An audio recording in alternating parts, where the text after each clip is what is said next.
Everyone. Thank you so much for joining us. At Million Marker, we test your urine for chemicals like bisphenols, phthalates, parabens, oxybenzone, and audit your products so that you can determine which products that are causing you having these high exposures. These chemicals are known as endocrine-disrupting chemical because they interfere with the endocrine system, which is essential for regulating our hormones. And the hormone imbalances caused by endocrine disruption impact more than just fertility. And in fact, they have severe effects on the brain and mental health. That's why we're really glad today to be chatting with Dr. Deanna Minich. Dr. Minich is a functional medicine trained clinician, researcher, speaker, and author. And she is the chief scientific officer for Symphony Natural Health, an educator for the Institute for Functional Medicine, especially on environmental health topics, the University of Western States, and the Institute for Brain Potential. So we're going to talk about the endocrine system, the role of hormone production, and the psychoneuroendocrine system. So I saw...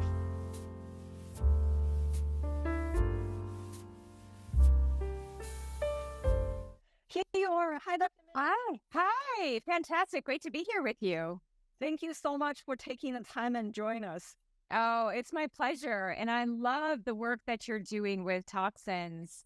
You know, I just started up our university quarter, and it's a whole course focused on metabolic detoxification. So I'm going to be telling them about your test and all of the things that you measure and why it's so important. Oh, thank you so much. We just need more and more people like you to help spread the message. And I mean, today we're going to touch upon a lot about detox, and then we're can't wait to hear from you with all your expertise. Well, I hope I can answer the questions. We'll have some fun. Yes. Tell us a little bit about yourself, like how you became a health specialist. Wow. Well, I think it started very early on in age when my mother was very health conscious. And so she got us eating right, living right. And that happened very early on. I went on to study biology, went on to graduate school, studied nutrition, went on for my doctoral degree and worked on more nutrition related topics like essential fatty acids. And then I went into the industry. I worked for the food industry. I worked for dietary supplement industry. I became a clinician. So I would say that I've really seen it all from a personal perspective as well as an outward facing kind of being in the industry. And one of the things that had come up as part of me working with a dietary supplement company was learning about detoxification.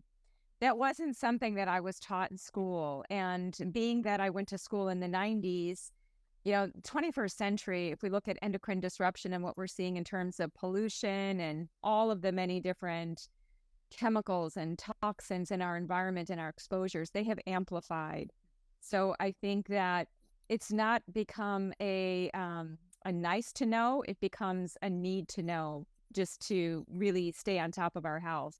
So that was my path that I came through it through working with Dr. Jeffrey Bland, who had published some of the first articles on detoxification back in the mid 90s. Oh, wow. That is so cool. I feel like it's not even just a need to know, it's like a must know these days. Must know, and also for clinicians, there's a responsibility now that we share this information with clients. So for people who are wanting to conceive children, I mean, one of the best things we could be doing is to minimize toxic exposures to the couples that are planning on starting a new life so that new life has a better chance, right? And doesn't have all of that toxicity coming into that life so early. So lots of different, we can always be focusing in on toxins. I think that the only thing to be thinking of is not to get too fixated, because some people start to feel a lot of fear and that they can't do anything about it. And that's why Dr. Bland and others have said that if you don't test it, you don't change it. And I think that's why the million marker test is so valuable, because once you know, and I've actually done it myself. So once you know what your exposures are, what chemicals are in you, you reverse engineer your life and you figure out, where am I getting those things? Is it the personal care products? Is it what I'm eating? Is it my water? Is it the home I'm living in? You start to think more critically and you become a detective. Absolutely. We always also say that, if you know better, you Yeah. do better. If you don't know, then you just don't like act on it. And when you feel better, you don't want to feel bad. You don't want to feel how you were feeling before, right? Like, and the baseline for that can change. So, you start eating better. Now your functional baseline goes up. You don't want to go back down. Yeah. So I think that toxins are the missing link for so many people, because people say, oh, I'm eating a great diet. I'm eating organic food. Well, even organically grown food can be contaminated. It is the better choice, but it doesn't mean that you're toxin exempt. Yeah. Yeah. Absolutely. Since we're like on this whole detox topic, I'm gonna jump a little bit around. Sure. So I was planning to ask you about detoxification later, but I'm just gonna jump on. Go organic. So, when we talk about these toxic exposures, which toxic exposures do you think are the most relevant for, day in and day out for everyone's daily life? I think that perfluorinated compounds like in Teflon are problematic because of their long half-life. And then I think heavy metals are some of the worst offenders. Heavy metals are particularly, I would say, problematic from a health perspective, because they actually reduce or inhibit some of the very enzymes that get them out of the body. So it's like a double-edged sword. So when I mention heavy metals, I'm talking cadmium, arsenic, lead, mercury.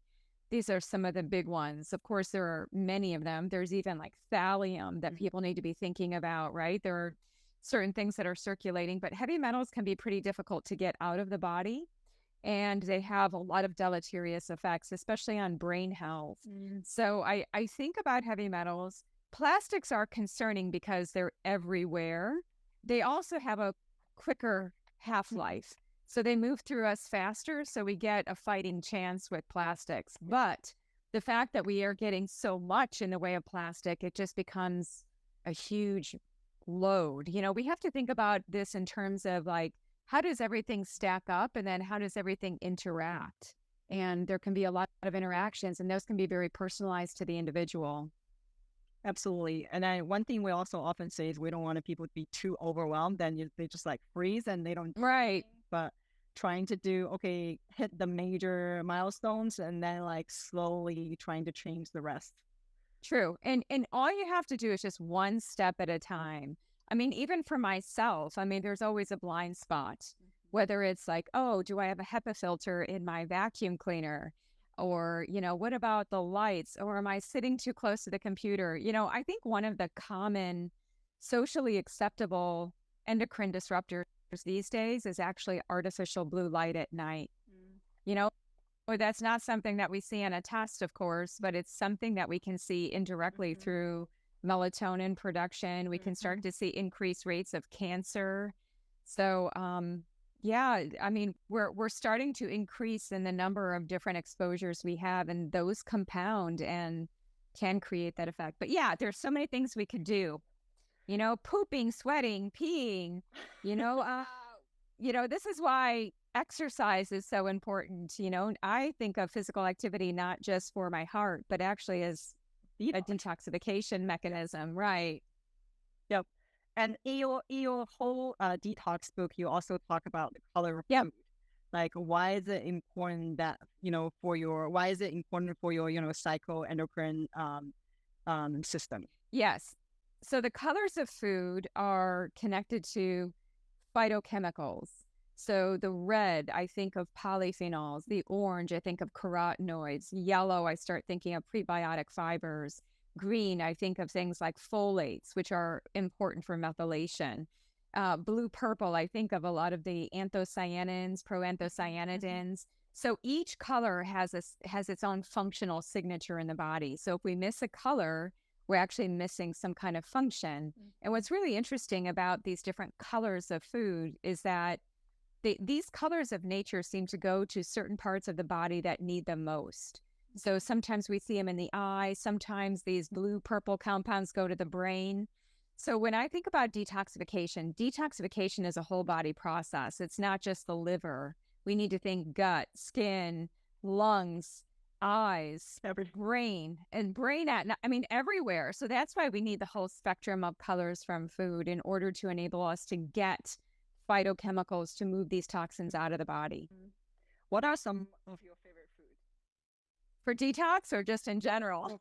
Detox. Oh, Detox. for detoxification. Okay. Well, then it would have to be the cruciferous vegetable family.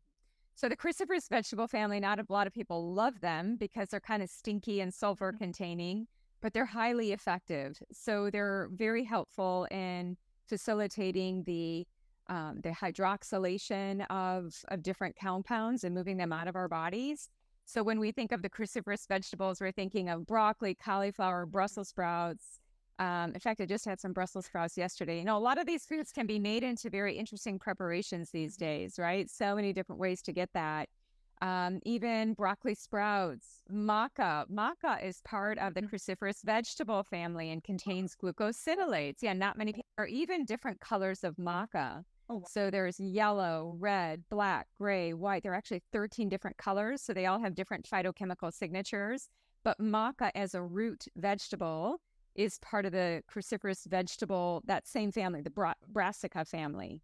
that is amazing. So, yeah, it is amazing. Like when you start to dive into the world of plants, it's like its own universe and you learn so much. And I say that plants are intelligent. And when we eat those plants, we are taking in that intelligence. We're priming our cells better. What now, like, I asked for your favorite food for detoxification. What about not for detoxification? Well, that's a good question. I actually, this one might be a twofer. I love mango. Ever since I went to India in 2021 and actually visited a mango facility where they actually dehydrate mango. Oh my gosh, I've been eating mango. In fact, I just had fresh mango for breakfast. So, and mango is kind of an interesting one, right? Because it contains carotenoids. It's got those orange, yellow compounds. So not necessarily, I would say, an unhealthy food. When I think of all foods in some way fit into detoxification, all foods from plants. One interesting one that I've stumbled across is melatonin. And melatonin, if you look at the newer research, you see that melatonin seems to play a role in brain detoxification at night. So cortisol, since we're talking psychoneuroendocrine immune system today, cortisol is kind of like our get up and go hormone, but melatonin is our darkness hormone that is responsible for rest, relaxation, rejuvenation, and detoxification at night.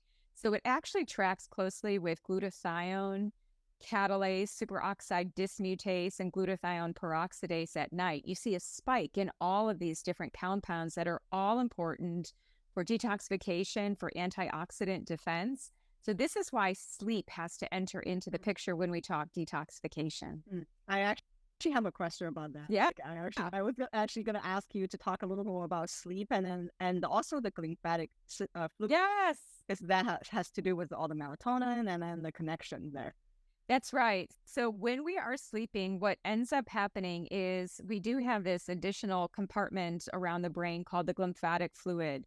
It's very specific to the brain area. So when we sleep, there's kind of this dynamic where the brain matter shrinks and that vascular space opens up just naturally, only when we're sleeping, not during the day when we're thinking and we're active. So if we are allowing that space to expand, now the perivascular space can start to get rid of things that are in the brain, like toxic amyloid buildup. We know that amyloid buildup is one of the hallmarks of Alzheimer's disease. This is why sleep is so important, because the brain is an organ like another organ in the body, and it can create toxic metabolites. So melatonin, the neat thing about melatonin and what's being discussed in the literature is that because it is both fat soluble and water soluble, it can go into the blood and it can go into the fat. Like the brain is fat, but then the blood is watery, right? So melatonin fulfills this really interesting function of being able to shuttle and carry things out of the brain. So I think that, melatonin is more than a hormone. It is anti-inflammatory. It's an antioxidant. It's got some of this activity at night. But there are other things that are active at night as well that could facilitate that. So that's why, we need our sleep. That lymphatic fluid is only fluxing and working to get things out when we are asleep. And there's something that happens between 2 and 4 a.m., right? This is a very tender time when we are seeing a spike in melatonin created in the body just naturally. We see a spike in that glutathione. So a lot of those things come up between 2 and 4. So for everybody listening, do whatever you can to make sure that you can get that healthy sleep. You know, the aiming for that 7 to 9 hours per night, not less than 5. You know, what we see from the research is that that's too little. And you can't exercise your way out of poor sleep. There was a study that just came out. I just posted it on social media, and it was basically showing that even if you do greater amounts of physical activity, you cannot override the downside of poor sleep. You need them together. Just like we need physical activity and we need good nutrition. It's like you need everything stacked up together so that it has an overall impact on detoxification. Absolutely. So then, you know, we talk about sleep. You mentioned nutrition and physical activity. Like, what are other lifestyle practices that's also important for detox? I'm going to mention one that might be not very typical, but I want to mention it because it isn't typical, and that is crying and sweating. So what about crying? You know, I think about anything that the body releases, we're getting something out. And I stumbled across some literature some years ago about how in the lacrimal fluid, so in the tears, we release inflammatory cytokines. So when I think of detoxification, I'm not just thinking of physical toxins like plastics and parabens and all of the, you know, phthalates and the whole list. I'm also thinking about what are emotional toxins? What about thinking toxins? Like, are we in a negative place? If we are in a more pessimistic disposition, basically we start to create more inflammation in the body. And to me, inflammation is one of the outcomes of toxins. So we're almost creating that toxic response, right? Yep. So physical, emotional, mental toxins, we need to look at all of them. So crying is a great release. It gets those inflammatory cytokines out. Sweating is another great one. You know, that's why I love the summertime, because people tend to be out moving and sweating. It's a little bit warmer. You know, we don't want to go over warm and have too much heat, but it is really important to sweat. In fact, Dr. Stephen Jennis, who I believe is still at the University of Alberta, has done some really elegant research on how so many toxins come out in the sweat. So don't forget, you know, you go to the gym, you're outside, you come inside, shower off your skin because you don't want to reabsorb what you've just spent so much time to get rid of. So, you know, it doesn't require so much money to detoxify. It really requires a conscious lifestyle. You know, it doesn't cost money to sweat. It doesn't cost money to cry. It doesn't cost money to move your bowels, you know. But there are certain things that I think can be brought into a lifestyle program to facilitate things like fiber. You know, fiber's important, you know, working on the gut, certain herbs, rotational aspects to eating so that you get the diversity of phytochemicals to actually help your cells. Wow. Amazing. I mean, everything is connected to, because we often just talk about like the whole endocrine system, but we don't really talk about psychoneural, you know, like it connects to sleep, your mood, and that's why crying really matters. And we mentioned this term several times already. Like, could you give us like sort of a high level description? Like, what is the psychoneuroendocrine system?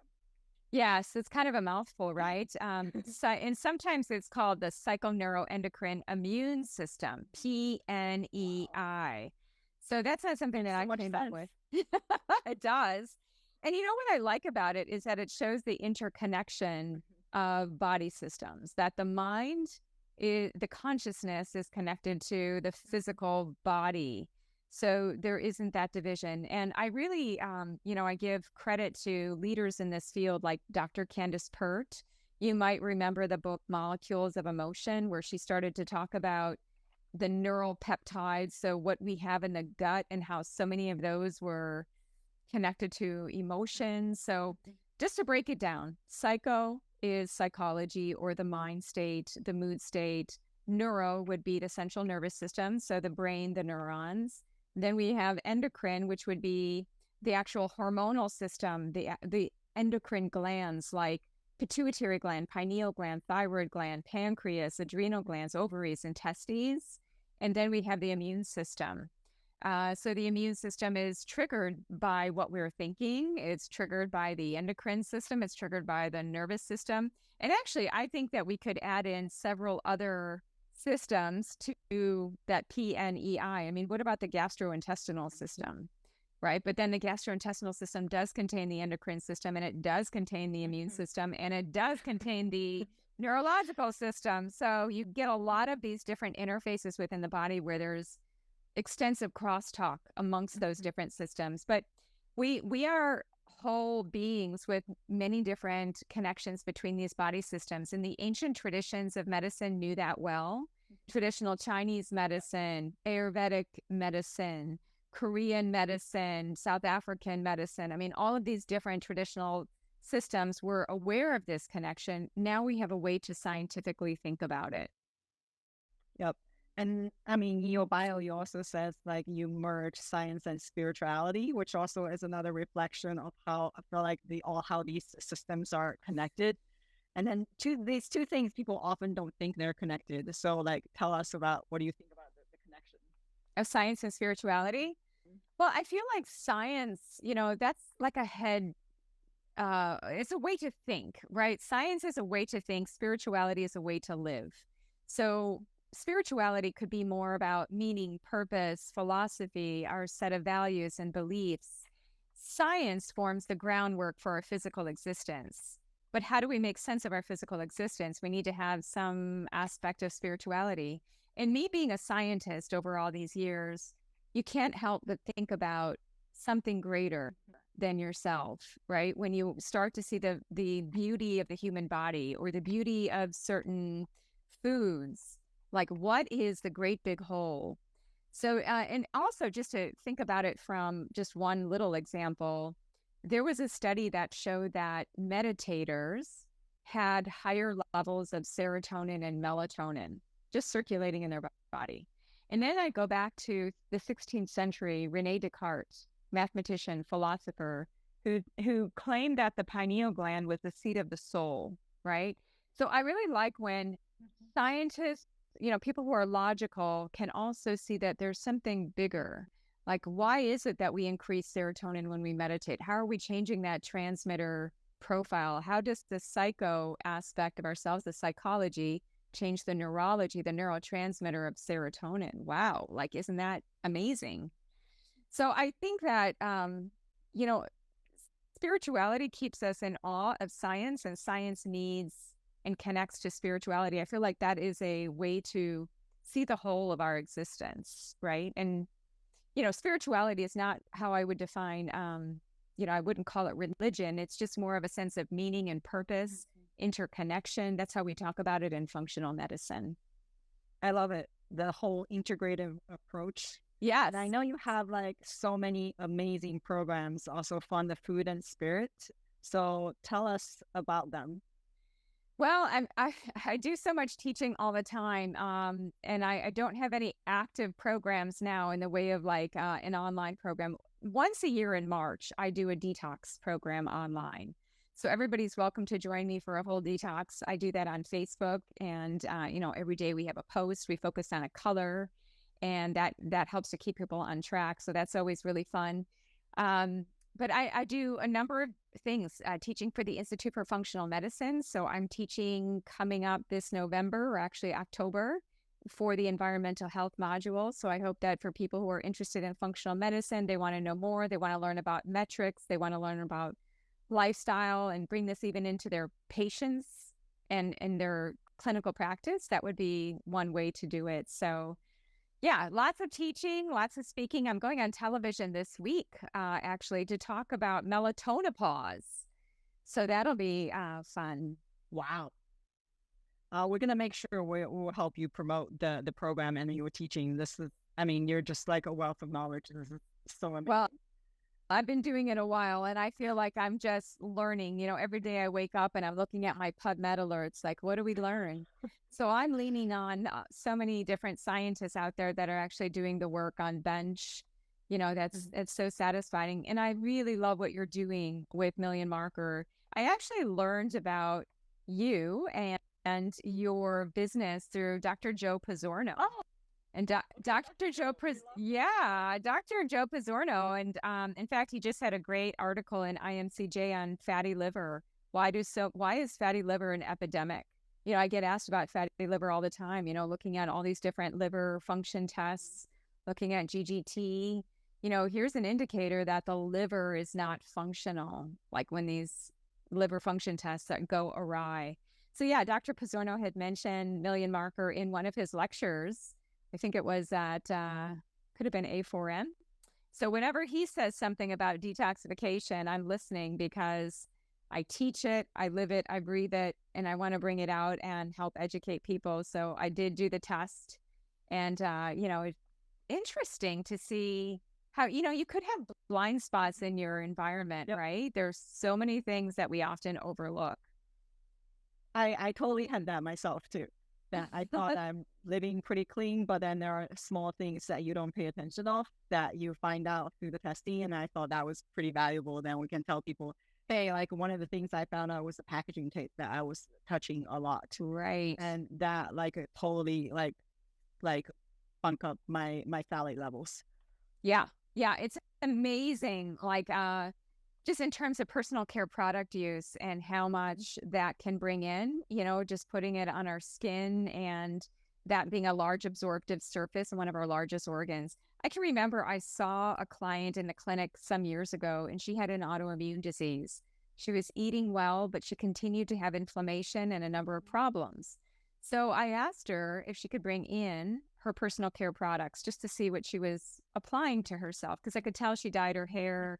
I could tell she was wearing makeup, and not to say you can't wear makeup, but there are good conscious forms of makeup that are less toxic. So she brought in her products, and she brought in a huge garbage bag. I mean, literally, she had lotion, shampoos, deodorants. It's been estimated that we take in like 168 chemicals before breakfast. That comes from Slow Death by Rubber Duck. That great book from several years ago, just even trying to quantify what we're taking in before we've even eaten anything. Yep.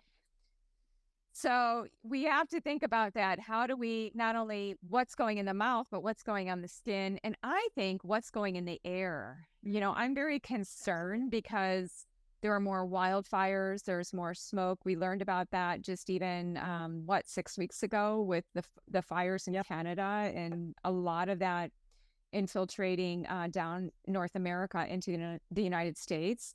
It's concerning. So, air filters in the home are important. People are always asking me about molds, mycotoxins. Just make sure that your air filter is scooping up those aerated mycotoxins, right? And you can only do what you can.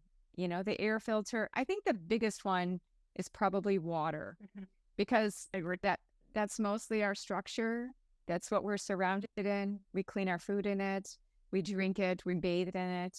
So I recommend getting water tested, and then not using a testing facility that sells a remediation product, but really just going to like a lab and just looking at pages and pages of different things, especially if you're on a well, like I am. Yeah. And that has been instrumental. And so then getting a filter to make sure that whatever you've got that is problematic in your water, that you're taking that specific thing out, and preserving as much as you can some of the minerals. Because one of the teaching points that I learned was that essential minerals like magnesium, calcium, iron, zinc, all help and compete against heavy metals. So the more minerals we have, the less bioavailability and the more squeezing out of the heavy metals. And I think what has happened is that we purified, so many people are catching on to the purification of water, but when you purify water, you can also take out a lot of, especially reverse osmosis water, where you're taking out a lot of those minerals. So now what do? Now you've got pure water, but you don't have the minerals that you need to actually help buffer against the effects of those heavy metals. So then you have to think about mineral repletion, whether it's a supplement or adding something like Himalayan crystal salt to the water with some trace minerals, making small things like that through your everyday life to increase that. Yeah. We have one audience kept asking about lead in chocolate. What do you think about that? Yeah, I think it can be challenging. Lead, cadmium has been problematic. I think the best thing we can do, okay, because there are so many things already in the environment. So even if it says organic on the label, it doesn't mean that it is actually heavy metal free. Organic just means grown without pesticides, insecticides, and herbicides. So with chocolate, the best thing that you can do is to go to the manufacturer of your favorite chocolatier and ask them, do you measure lead? Do you measure cadmium? Ask them about all of the heavy metals. So I took that approach with bone broth because back when bone broth started to come on the scene, I don't know, it was about 10 years ago, could be, it was in its early days when there were just like 3 or 4 brands. And I was very concerned about bone broth on the shelves because I'm thinking, well, what's in bone over time? Lead, right? And I wanted to know, concentrate. You're boiling the heck out of those bones and liberating everything in there. So at the time, we called up the food manufacturers to find out which of them were actually testing their bone broth for lead. One of them out of the 4 was doing that. So that became my go-to brand. I was like, okay, they're ahead of the curve. They're already measuring these things. So that became my go-to brand. So you're going to have to figure out your go-to brand for chocolate. Like go to your favorite chocolate companies, ask them to give. And this other brand had even showed me the specification, actually was transparent with the lab reports. And I love how so many different companies are doing that. Like Purity Coffee does it with their, I don't know how many, I think they have like, 200 or a number of different things that they've tested for in their coffee. I mean, that's fantastic. You want to be able to see that and have that be transparent. So just ask the company if they've tested it. And if they haven't, then it remains suspect until you know. I completely agree. And then that's also a company's attitude, right? Like if they are actually go above and beyond, that means this is a good product. That's true. I see that somebody's asking about the bone, which is a good, you know what, in transparency, I haven't done that exercise since that time. So now that information is out of date. And I think that many more companies are probably doing that now. So, yeah, I currently use I use a variety of different bone broths. Pacific Foods is one of them that I use. So, but I do like to, I must say, I try to use glass containers as much as possible. And I see a lot of bone broth and other things. And so when I see, even butter, I got to say, I was buying like good, healthy, grass-fed kind of butter, but it had the wrapper because butter is fat. And so now you're going to have the permeation of those chemicals into the butter and be taking that in. So I buy ghee in a glass jar, literally. Like I go glass as much as I can. And some of the bone broths are now in glass. So that, and I repurpose those glass jars. So they come in handy, even for storage. I mean, you don't have to just toss them. It's just multifunctional reasons to have them. I completely agree. We recently also trying to buy milk or raw milk in glass jars. Yeah. Because again, that fat, if you have the plastic connection, touching it, it's going to leach and then stuff can get in. So glass is always the safer. It's more sustainable anyway. It is more sustainable. And so, you just do the best you can. The products that do have a glass option, opt for those when you can. I think that is the better route. You just want to minimize the plastic burden, right? It's, and another one of my hacks for, you're welcome. I'm seeing some of the comments here. Another one of my hacks for reducing toxic exposures is diversity of foods. Yes. So, remember back in I don't know if you do, but in the 1990s, people were like, don't eat butter, eat margarine. And then everybody would shift one way. So let's just take protein sources, right? Because I just got asked a question on a podcast this morning. Deanna, what protein sources do you choose? Because protein is very important for detoxification pathways. And what I said is I get a variety. Like I don't stick to any one because everyone has a flaw. That's every one of those proteins is not perfect. So what I do is I rotate. Like yesterday was like a fish day.